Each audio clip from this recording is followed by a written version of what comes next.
Seeing the many facets of a rebellion has been absolutely beautiful. Like twisting a diamond in the sunlight, all the shimmering angles. Every time we move it, we see something just a little bit different.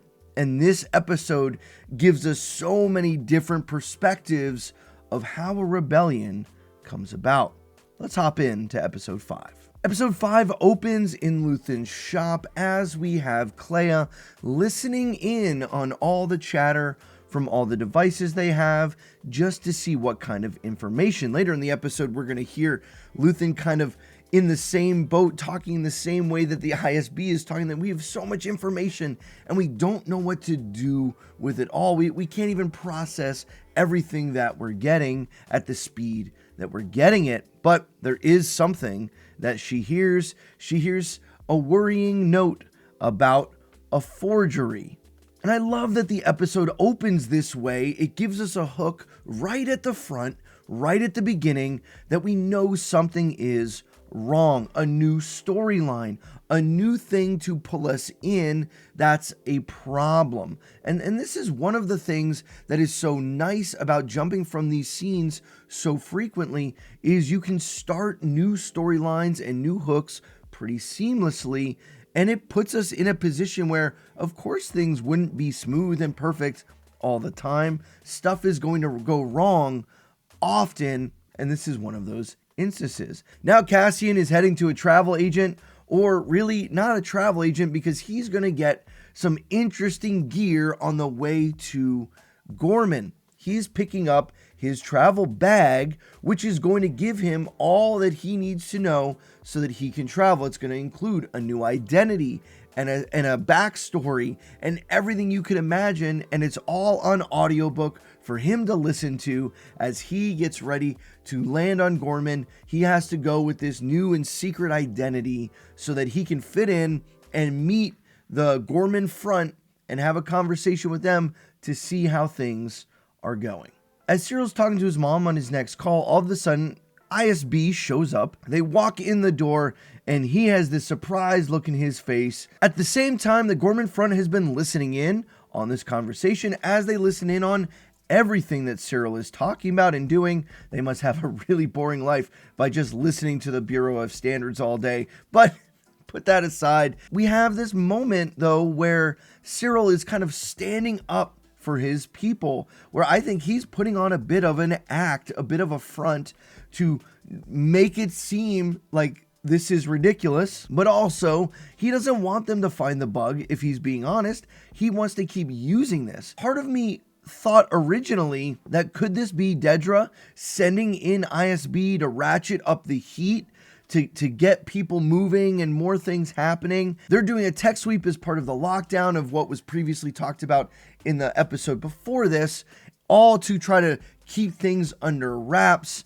And that might be apart from this little covert mission that Syril and Dedra are doing, meaning that no one else really knows what Cyril's up to other than Pendergrass, Dedra, and Syril. So the rest of it would kind of be off the books. He's a confidential informant in some ways of what he's doing, but they would have to also know that this would raise the blood pressure and the temperature on the Gorman front and on what they're trying to accomplish. They for sure would reach back out to Syril knowing that the device was found and gone, but they wouldn't necessarily want to risk at the same time this front being exposed now. They need them to grow. They need them to do more. And we're going to hear about that from Dedra particularly. And I think it's really genius how they're approaching, kind of handling and guiding what's happening. And even Cassian is a little bit suspicious and onto it, but that's later in the episode. So it turns out that Clea and Luthen have been spying on Davo. That's who they've been listening in on. That's where they planted a bug. And Davo is all upset, saying that this one thing was a forgery, and I thought it was going to be about the Shandy Mall, but it turns out he was really upset and frustrated about one of these pieces that now is making them want to question and look at everything in their collection. Does this mean that Luthen had a forged Shandy Mall made for the wedding? I mean, that was the first thing that popped out in my mind. I don't know how many other things they've dealt back and forth with Davo, and how often does Luthen use or rely on forgeries to do what he's trying to do? That feels kind of dangerous and suspicious for someone to do that if you're just using this business as a front. Like, why would you want to attract any extra attention to yourself? So I'm not quite sure what exactly, when I first was watching this, what exactly was happening. Obviously, it gets fleshed out more in the episode, but these were my thoughts at the time, even though they end up being wrong. Syril's back from his interrogation, all upset and flustered. The office is torn apart. They did find a bug, and now everyone in the office is now also going to have to answer a bunch of questions. Now, Syril knew all of this already. He already knew that people were listening. It's been kind of the whole point. He's followed all the time. We covered that in the last episode. And so this kind of act that he puts on is just for his employees, and he doesn't know if there's another thing or whatever it could be. He's doing a good job here in this scene of pretending like he didn't really know what's going on, just showing his upsetness, partly because he knows there's probably a spy in the office, so he has to make it appear that he's all upset and frustrated and had no idea that everything that's happened from the Gorman front side has been their plan, not information that he's feeding to them. Speaking of information, the Gorman front are able to get their hands on files from Morlana 1. Yes, that's exactly right. This is the failed assignment of Syril Karn, where the ISB had to step in and he was fired. This, I'm sure, was information that was fed to them, mainly because this makes Syril's backstory a perfect fit to be one who's frustrated with the ISB, annoyed with what's going on, ready to fight back. This is another opportunity of ISB overreach in his life. He thought he's gotten away from this, and now he can upplay all of that in his own life again. And what also all of that makes me think is that this was pre-planned by Dedra. Obviously, Syril getting the job was Dedra. Syril following up and meeting with all these folks was approved and known by Dedra. He's there to contact and learn more about the Gorman front, really to feed them information, to give them more so they keep going, and his backstory fits perfectly. So it would make sense that the ISB were sent by Dedra to make Syril uncomfortable. I just said previously that maybe they didn't do it, but when you start hearing all of these things, it feels like, hey, if they're feeding information, especially with his backstory, yes, we need the ISB tech sweep to come in and crack down on Syril. And so he's going to get cracked down on the ISB again, which shows to the Gorman front an apparent anger and slight against the Empire, though they don't know that Syril is actually more resolute than ever. And so this prompts them to meet up with Syril. They wait for him outside of his apartment to have a conversation. Syril plays the part of being angry and frustrated by all this, and really they just want information on the construction, what's going on, what's being built, what's in those shipping containers. That's going to give us the information we need. But also they keep begging for the same thing, and again, it's going to make it really easy to feed them what they want. And in all of this, they're playing up Morlana 1. They're playing up the overreach and the pain that the Empire is causing. Syril is acting his part along the way, and they're buying it hook, line, and sinker. And this is them trusting what they're seeing, not digging deeper. And part of the reason for that is they're inexperienced and they're energetic. And we're going to come back to that because that's a theme we saw in the last arc with those that were caught on Yavin. Now we're seeing it kind of similarly with those in the Gorman front, just in a different way, like in a different facet. Luthen shows up at the safe house and Bix is concerned. First, she's not sure who's at the door, so she grabs the gun. And then when she sees it's Luthen, her first gut instinct is, no, Cassian's dead. Almost like a police officer showing up to your door when someone's been missing. You know it's nothing but bad news. Why else would Luthen be there? It's bad news. But really, Luthen's there to check in on Bix. He knows she's not doing well. He knows things have not been going well for her. He's not sending her on a mission right now, though I think he had come there to do that and saw she's in no capacity, no ability to go do that right now. He even finds the drugs that she's been taking, and he says, hey, this works for a little while, but eventually it's not going to help. I think we're going to continue to see Bix on a spiraling down. She's going to hit rock bottom until she can build herself back up again, and it's probably not going to happen for a few more episodes because she just looks in shambles. And now back to Wilmon as he's teaching one of Saw Gerrera's men how to learn all the sequences, memorize all these things. It's a really cool way to show how good Wilmon is at doing this because of how complicated and difficult and how many things you need to be thinking of at once. The guy even says, like, hey, where did you learn all this stuff? Wilmon's a little bit kind of secretive about it all, but we know his dad is the one who taught him everything he knows. And it's kind of one of those moments to remind Wilmon of the pain he's been through, and it just reignites the frustration and hatred for the Empire. Now, remember back to season 1, his dad is one that was taken before Bix was interrogated. He was interrogated, and basically as a result of that, died because of how hard they pushed the interrogation. So Wilmon hates the Empire and is just reminded of that, but he doesn't want to talk about it. He doesn't go over that information, and it's probably a good thing, and we'll find that out a little bit later in the episode. Syril's back in the office, and he's on a mission to steal some information to be able to pass it on to the Gorman front. I couldn't help but seeing these little data cards. They almost look like the 3.5-inch floppy disks. You know, the tiny ones. Actually, I just saw one of those the other day and laughed. I was like, I don't even know what I would do with this now. I love the little details and the fun things to just make it look like they could have just had him handing the information off, but to show him kind of copying everything and stealing one, putting it in his pocket. The way that all these computers look futuristic, but yet old at the same time, I really think they nailed some of that aesthetic, even though they don't necessarily look like a lot of the panels we've seen in the Star Wars universe. Remember, though, this predates what we see in the original trilogy, so it's going to look a little bit different. And then he takes it and obviously uses it to go buy a spider, and there's this awkward moment where clearly Syril is just not very good at this. He pauses, he's looking around, he's looking super suspicious.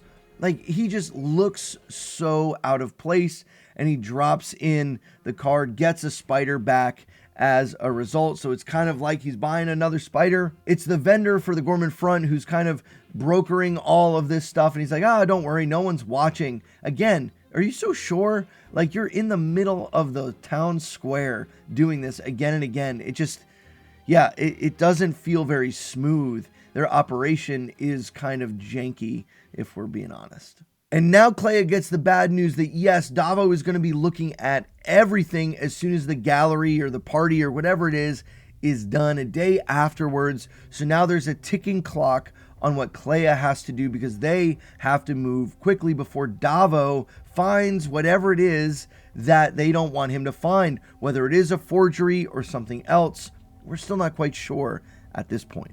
The Gorman front gets the data and is looking through everything, and it's the information they've wanted to know. They see all of the shipping containers, they see all of the routes, and they see that some of it looks like it's military goods, which makes them wonder, but these things are classified. These things don't necessarily have everything on the manifesto of what's there. So while they're being probably fed information, well, they are by Syril, but I think through Dedra as well, while they're being given this information, they're not just given everything, they're just given enough. It's like the carrot that gets dangled out there. They're not making it too easy, but they're definitely showing them, hey, chase down this lead, go this direction, because this is what you think it is. I do think it's interesting that the thing that might spark all of this is this building the armory, which wasn't something that Dedra had decided. It was already in motion even before she came on the Gorman project, but I'm certain that she's been able to use this to bring about all of the angst and the frustration. They see the protests, they know that that's what's happening, and while that's happening, on Gorman, they're having all of this other stuff, all this propaganda, talk about all the problems that the Gorman people are bringing, so that when they come with a rebellion and with a fight, the Empire has primed the whole galaxy to be able to be like, oh, that's those dumb Gormans, yeah, they need squashed, they need stopped, and no one's going to see it for what it truly is, which is just one major giant setup. And so now Cassian is checking into his hotel, but he isn't Cassian. He's a designer come to kind of talk about all of the designs he's done, and he's just talking to the bellhop. What Cassian is trying to get information about is the Tarkin massacre that happened in 19 BBY, approximately 16 years prior to the time that they are right now. So he asked, hey, how old were you? The bellhop was 12 at the time, making him 28 right now, which kind of works and makes sense. He says he's not supposed to talk about it, but basically what happened is Grand Moff Tarkin wanted to land his ship in a place, and protesters from the city of Palmo came out to try and stop him and protest him, and he just set his ship down on top of them. But that's a different event from the Gorman massacre that happens in 2 BBY, which I don't think we're going to see in this series of arcs. I think it's going to be in our next arc, because right now we're in 3 BBY. So I'm pretty sure everything is just being set up for that next thing that's going to send Mon Mothma out of the Senate, that's going to cause a lot of other problems. We're seeing the building of that all right now as they're rehashing through this old trauma that really wasn't that long ago, that everyone there would remember about, would know about, and has created a major distrust with the people of Gorman towards the ISB, towards the Emperor, and all of that. So it's not hard to see why the people of Gorman would rise up in rebellion against the Empire, when all they know is that the Empire is really just oppressing them, hurting them, killing them. And I think that's what we're leading up to and what is happening here. And part of Dedra's plan is to play up on that. Part of the building in Palmo is supposed to overshadow what's already happened. It's all kind of pushing in on the people of Gorman, and they're doing it intentionally. Syril's back home, and him and Dedra want to turn out the lights and spend time together. I'm thankful that's all we see, because this is, again, just the most awkward relationship you've ever seen. And I think they're both playing it really well, acting it phenomenally. But man, are there two more awkward humans in the entire galaxy? Cassian is in a cafe in Palmo on Gorman, and he's just sitting there minding his own business when he gets approached. And he knows that this is part of the process. He knows who this is. He's being contacted, but he's kind of surprised they were so eager to contact him. Now he was supposed to set up communication tomorrow and find a time he could come by the shop. And all of this, Cassian kind of gives the warning in that cafe. He's like, why are you doing this? You have no idea. I could be ISB. I could be this. I could be that. Like, you have no clue who I am, really. And you're just so eager and pushing forward and want to run with this. And it's causing Cassian major concerns. And he's just kind of sitting there going, yeah, I'll just be at the shop tomorrow. This is giving off like this disorganized group vibes, kind of like the Maya Peg Brigade from the first arc, where they were disorganized because they were just really stupid and childish and fighting all the time. And now we're seeing another rebel group that's kind of disorganized in its own right, more so though in their just eagerness to want to do something and get something going, but not thinking about how we actually do it or the consequences of us doing it and everything else in between. And then we have quick scenes with Syril and Edie, where Syril did pop home to see Edie, and then back to Bix, who's laying on the floor of her apartment, just binge watching Good Morning Coruscant, which is just, again, the showing a little bit of the propaganda on the TV, which I kind of like. It's absolutely ridiculous. And I love the idea that we get to see a little bit of what people are consuming and people are listening to and what they're actually believing, and how easily then, like, the whole place of Coruscant could be so detached from what's actually going on in the rest of the galaxy. And now it's time for Cassian to meet with Cara Rylance in his shop, and he's still playing the part of the designer. He's not sure where they can talk, and they say, hey, we sweep for bugs in here all the time, but he gives it the impression it's more about the competition between everyone else, because they want to make sure that no one's knowing how they sell and all that, which, I don't know, it felt weird that they said that, but I guess that was the answer and the reason they were able to give. And then this whole conversation shows to Cassian that these folks are not ready. They want to go after these shipping containers. They want to know and to prove to everyone that what the Empire is doing is building an armory. That's what they believe. Now, how do they prove it? Cassian makes the point. He's like, yeah, usually in a heist scenario, you don't steal everything. Stay where you are and advertise it to the world, right? Imagine that they did that on Aldhani. They stole everything and like, oh, we just go around the corner to the other side of Aldhani and we'll hang out and we'll tell everyone, hey, we got all this money, right? It just isn't the way you do a heist.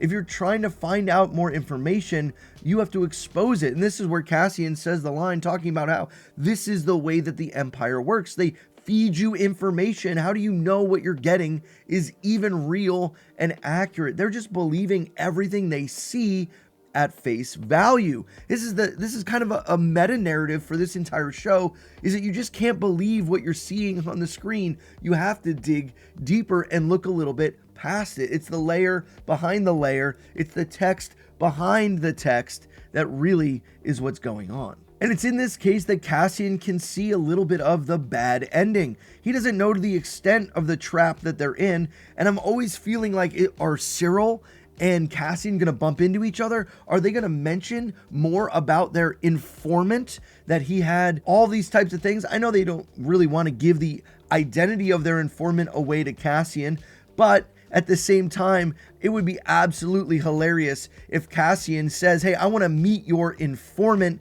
and somehow they all come together at some point in time. I would love to see Syril Karn's face as Cassian would walk into a meeting he's having with Carol Rylance, and just to see how that would all go. Obviously, that would mean that one of them would have to die, and it would probably be Cassian immediately pulling out his blaster and shooting the informant, shooting Syril, which, I don't know, maybe that's what could happen. We'll see. And now it's time for Syril to update everybody on everything that's been going on. So they meet with Pendergrass and they're telling all of the things, how everything is in motion, everything's working, and how the Gorman front is very inexperienced and very eager. And Pendergrass says, hey, that's a dangerous combination, which is hilarious because it's the exact same combination of Syril. He's inexperienced and he's far too eager to keep things going. And I wonder if that's a bit of foreshadowing that just like the Gorman front isn't going to go everything the way they want it to, it's not going to go everything the way Syril wants it to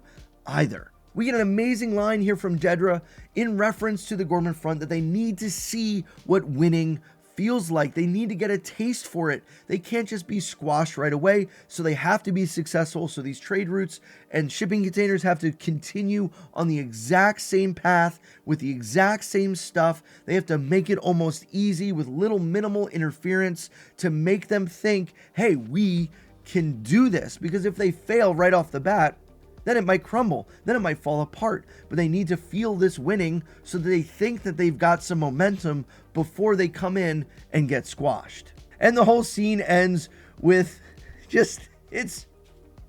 Syril Karn is hilarious. He's just grinning ear to ear, like, this is the greatest day of my life. Like, he's just, and Dedra's just kind of like, oh my goodness, like, what is wrong with you? Oh, wow. Like, it just raises the patheticness of Syril, which I didn't think we could raise it any more than we've seen over the last few seasons so far. But yeah, it's a whole new level now. And now we turn to see another facet, a different group. It's Saw Gerrera's group and how ruthless he is. He's ready to get rid of Wilmon. Wilmon is expendable. He's taught everything he needs to know, and he doesn't need to be here anymore. But the guy that Wilmon taught is kind of pressing for information. Where are we going? What are we doing? I need to know. I need to know so I can focus on which of these specific units I'm working with. Which sequence do I need to memorize? Now back to Luthen and Clea, we find out that the real problem isn't the Shandy Mall, isn't a forgery, but it's the bug that they've placed listening in on Davo. They're worried that Davo's going to find that bug and it's going to be able to be traced back to Luthen and Clea. And Luthen goes back and forth, kind of frustrated. He said, I wish we'd never done this. We've never really gotten any information from this. Though they knew about the wedding and probably the Shandy Mall as being something that he'd want and all those types of things. So they did get some information, I'm sure, but Luthen's just kind of stressed and frustrated.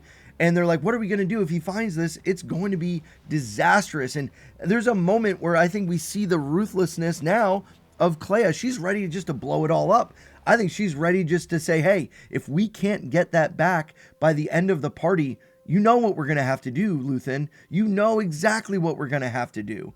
And I think that that's the moment that is going to be a very interesting one. Is Luthen going to be there when they're trying to get this? And Clea has planted a bomb of some kind. We know, we've seen in the trailers her pressing a button. Does that have more to do now with this than what we thought would be on Gorman?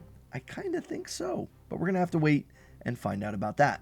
Cassian is being the good rebel consultant, showing them what they should and shouldn't do. They have a plan. They're showing him the shipping routes, the shipping containers, how they're going to take it, what they're going to do, this, that, and the other. But Cassian knows they just can't do this. They don't have the manpower to pull something like this off. And that puts everything in a tough situation, especially because they want to prove to everyone they're going to move forward with this, whether Cassian wants them to or not. And that puts everything really in a dangerous position. Saw Gerrera has now revealed a rat in his midst, and he pulls out his blaster, which we think now is ready to get rid of Wilmon because he's expendable, and he doesn't. He takes out the one that Wilmon had been teaching because he gave him information, passed it along, figured out that he fed him false information to see what would happen. He's certain that there's a trap waiting for them on the Marquez moon, and that's not where they're going. So now Wilmon is the one that's going to have to help them steal all this fuel. Back to Cassian having a conversation over coffee where he shares, hey, this is a bad idea. I have more questions than recommendations. This is not what you should be doing. This is a bad idea. And of course, Cara Rylance walks away saying like, hey, you can tell your boss that I am not impressed with what he's doing, how you're handling this. Again, he's like a kid who doesn't get what he wants, so he just gets frustrated and walks away. It just shows how the rebellion is so disorganized. They're not really thinking multiple steps ahead. They're just thinking about the step that's in front of them. There's no possibility to where the ISB could be feeding them information. They just want to go ahead with it, and they're going to fall into the trap. And I think they're going to fall into the trap in a really kind of spectacular way, and it's going to cause a lot more pain for the Gorman people than they're anticipating. And now we see the plan all along was to steal fuel, and that's what they needed Wilmon for, to be able to tap into this fuel source to the Rhydonium that's going to fuel all of their ships. So it wasn't a weapon, it wasn't something to destroy something, it was all something to steal the fuel so that they can fly and do what they need, which I really love this type of angle. We don't really talk about this very much, like how often and how did the rebels get fuel sources. We don't really think about where these things come from, how they were able to do all these things, but it's opportunities like this where, yeah, they got to go to these pipelines and they got to be really like crafty and steal these things and fuel up their ships and siphon off the gas, whatever it might be. Yet we also get a hint of, I think, why we have what we have with Saw Gerrera in Rogue One with the breathing mask and all of the apparatus, because he kind of loves the fumes of Rhydonium, and he tells Wilmon to take off his mask and enjoy it as well. And we get this weird kind of moment where they're kind of both getting high off of the fumes from all of this. And in all of that, Saw Gerrera says a line that I think is absolutely fantastic. He says, "Revolution is not for the sane." Revolution not being for the sane was an absolutely just bomb line that I think is just absolutely awesome, because that's exactly true. There has to be something broken inside of you in some way to really go through with what's going to happen. And maybe this is a callback to Bix saying, hey, revolution is not for the sane. She may not be sane right now, but she definitely is for revolution. I'm really excited to see what's going to happen in this last chapter of this arc. I think everything is being set up for the shipping container heist to go massively wrong, but also for them to win just enough to want to move forward, to bring about more information to the Gorman people so that they're like, oh man, this is an armory. So I think that's going to come out in some way. I think everything's going to go wrong with Davo and all of that, and Clay is going to have to step in. I don't know. Let me know. Well, you've probably seen it already. I'm watching them one at a time because I think this is more interesting each day to watch another episode. And if you want to do that with me, you can. You can watch an episode at a time. You just have to stay off YouTube other than turning on notifications just for this channel. Guys, thanks for being here. As always, my name is Jeremy. This is The Force Fandom, and I'll catch you on the next one.